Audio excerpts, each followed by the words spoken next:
Hər şeydən öncə onu demək istəyirəm ki, ruzi və bərəkət Allahdandır. Yəni dünyanın harasında olursan ol, əgər qismətində nəsə varsa, əvvəl-axır o sənə ya gəlib çatacaq, ya sən onu tapasan, əvvəl-axır o sənə qismət olacaq. Qaldı ki də Avropaya, valla mən öləndən sonra Avropanı özümlə aparan deyiləm, nə də bir başqası o dünyaya aparacaq Avropanı. Kim istəyir, hansı ölkəyə istəyir, gedə bilər. Sərhədlər bağlı deyil, çox şükür sərhədlər açıqdır.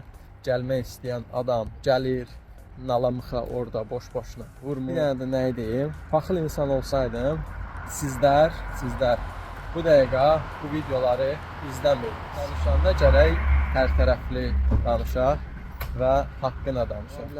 Yəni yaxından tanımırsınız, amma qısa formada deyim. Mənim məqsədim Avropada qaldığım şəhərləri, ölkələri, olduğum yerləri tərəf tutmadan şəffaf formada necə olduğunu çəkim, göstərim və sizlərə təqdim edeyim.